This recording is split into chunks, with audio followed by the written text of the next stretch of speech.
Salut à tous et bienvenue sur votre chaîne Real Madrid Info. Voici une toute nouvelle vidéo dans laquelle nous allons parler de les dernières infos du Real Madrid.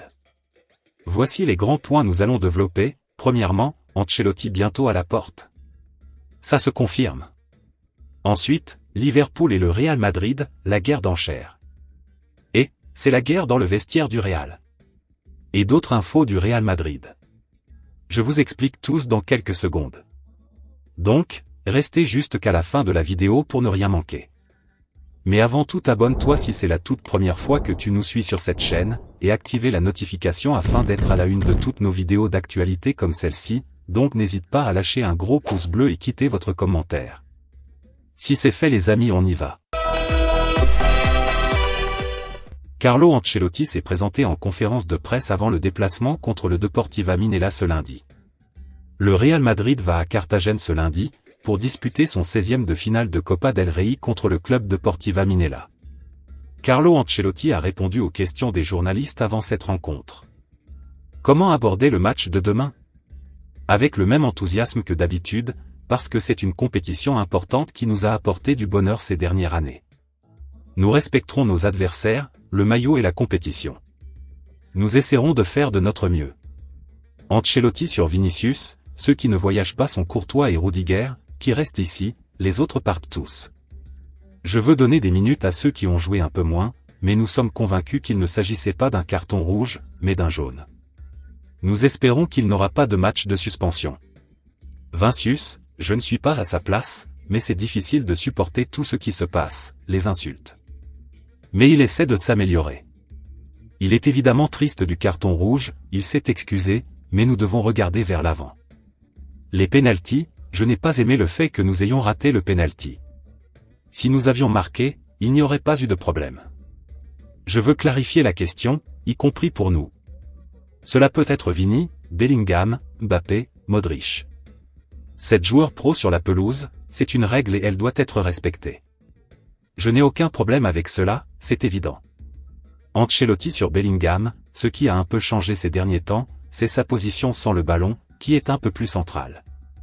Au cours des derniers matchs, nous avons opté pour une position défensive plus centrale en tant que meneur de jeu. L'équipe a bien géré ce changement et, avec le ballon, il n'a pas changé du tout. Jouer sur une bonne pelouse, oui, je suis un peu plus détendu. Si la pelouse est bonne, nous risquons moins d'avoir des problèmes et les supporters peuvent profiter d'un bon match. La période de l'année n'est pas non plus la plus propice, c'est évident, parce qu'il fait froid. Ancelotti sur Vinicius, ce qui se passe dans les stades.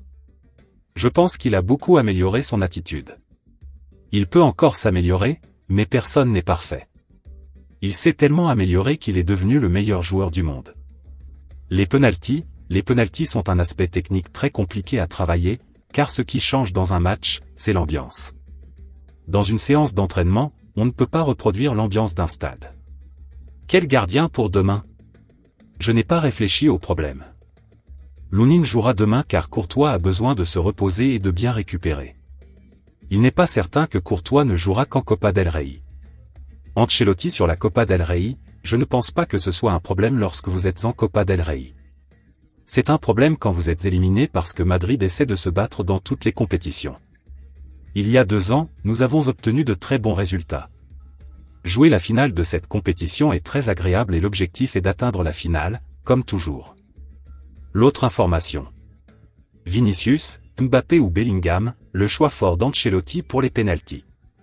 L'entraîneur du Real Madrid a reconnu lors de sa dernière sortie médiatique qu'il allait reprendre en main le thème des pénaltys.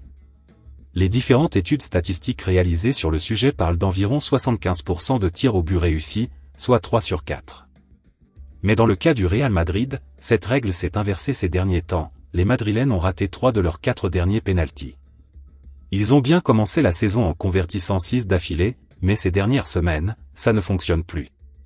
Ce n'est d'ailleurs pas sans rappeler la saison dernière, lorsque Madrid a manqué 5 pénaltys sur 15 et qu'il y a eu une certaine confusion au niveau des tireurs.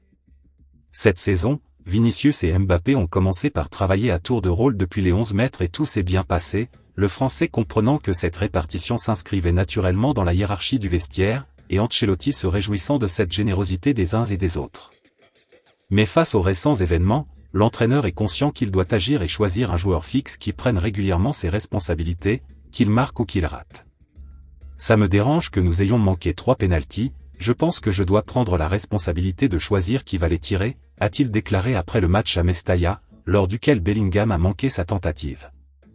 Reste maintenant à savoir qui Ancelotti va désigner comme le tireur principal du Real Madrid jusqu'à la fin de la saison. Vinicius et Mbappé étaient les premiers choix de Carlo et, par conséquent, tout indique que l'élu devrait être l'un de ces deux-là. Le Brésilien est le seul à ne pas avoir raté de pénalty cette saison, il en a pris 3, tous marqués et ses chiffres au global sont très convaincants, avec un pourcentage de 80% de réussite. De plus, en club, il a fait un carton plein, 7 sur 7, ces 2 loupés ayant eu lieu avec le Brésil. Il en va de même pour Bellingham, qui en a effectué 5 dans sa carrière, en a marqué 4 et en a manqué 1, celui de Mestalla. Son pourcentage est également de 80%, bien que l'échantillon dans son cas soit encore plus faible que celui du Brésilien. Enfin, Mbappé est de loin le plus expérimenté des 3, il en a pris 57, en a marqué 45, soit 79%, un pourcentage presque identique à celui de ses 2 coéquipiers, mais dans son cas, il a beaucoup plus de tirs à son actif et les statistiques sont donc beaucoup plus fiables. Ses manqués contre Liverpool et l'Athletic Club sont encore dans les mémoires, mais son CV prouve qu'il est bon dans l'exercice. Il a notamment marqué 3 pénaltys en finale de la Coupe du Monde contre l'Argentine en 2022, ce qui n'est pas rien. Entre ces 3 candidats, Ancelotti va donc devoir trancher. L'autre information. Vinicius Junior provoqué par un joueur de Majorque à quelques jours de la Super Coupe d'Espagne. Avant d'affronter le Real Madrid en demi-finale de la Super Coupe d'Espagne le 9 janvier, Pablo Maffeo, joueur du Majorque, a envoyé un message clair et précis à Vinicius Junior. Pablo Maffeo, latéral droit du Majorque, est déjà connu pour ses différents accrochages avec Vinicius Junior lorsqu'il affronte le Real Madrid. À l'approche d'une nouvelle confrontation, cette fois-ci en demi-finale de Super Coupe d'Espagne le 9 janvier prochain, Pablo Maffeo a annoncé la couleur lors d'une interview sur la chaîne YouTube Indomito TV. Interrogé sur sa relation avec Vinicius Junior, Pablo Maffeo a répondu avec humour en évoquant l'idée d'organiser un combat de boxe face aux Brésiliens, cela pourrait être le combat le plus regardé de l'histoire. Je n'ai aucun doute sur le fait que je gagnerai. Je le mettrai KO en 10 secondes. Le joueur de Majorque a également parlé de sa stratégie défensive pour contenir l'attaquant du Real Madrid, je lui donne des coups pour voir si je peux le faire sortir de son match. Ça reste sur le terrain, mais j'aime ça. Le latéral droit a tenu à s'exprimer aussi à propos des incidents racistes autour du jeune Brésilien. Ces derniers temps, beaucoup de supporters sont plus amers envers le Real Madrid et c'est peut-être à cause de ce problème Vinicius. L'Espagne n'est pas un pays raciste, il y a évidemment quelques imbéciles, mais il y en a partout. L'autre information. Ancelotti bientôt à la porte? Ça se confirme. Le suspense autour de l'entraîneur du Real Madrid pour la saison prochaine s'éclaircit peu à peu. Alors que Xabi Alonso était pressenti pour prendre les rênes des Merengues dès l'été 2025, les dernières informations dévoilées par Relevo indiquent que Carlo Ancelotti pourrait finalement prolonger son aventure sur le banc du Santiago Bernabéu. Malgré une première partie de saison marquée par quelques contre-performances, Carlo Ancelotti bénéficie toujours d'un soutien inébranlable en interne. Selon Relevo, l'Italien, sous contrat jusqu'en 2026, serait déterminé à continuer une année supplémentaire, et la direction madrilène n'envisagerait pas de s'en séparer, à condition que des titres majeurs soient remportés d'ici la fin de la saison. Sa relation solide avec les dirigeants et les joueurs, notamment des stars comme Vinicius et Kylian Mbappé, joue également en sa faveur. Si Xabi Alonso reste la priorité à long terme pour la direction madrilène, son arrivée à la tête du Real Madrid pourrait être reportée à 2026. Actuellement à la tête du Bayer Leverkusen, l'ancien milieu de terrain espagnol est satisfait de sa situation et semble prêt à patienter. Ce report témoigne de la confiance accordée à Ancelotti pour mener à bien les ambitions du club, alors que l'objectif reste de remporter la Ligue des Champions et de maintenir le Real Madrid au sommet du football européen. L'autre information. Liverpool et le Real Madrid, la guerre d'enchères. Le Real Madrid est optimiste quant à un transfert de Trent Alexander-Arnold cet été. Liverpool, l'actuel club, a toutefois fait monter les enchères avec sa dernière offre et est prêt à payer au joueur de 26 ans 93 millions d'euros sur 5 saisons. C'est ce qu'affirme The Mirror en Angleterre, cité par Marca, qui affirme que Liverpool cherche désespérément à conserver Alexander-Arnold, mais estime qu'avec cette offre, ils ne peuvent plus faire pour le convaincre.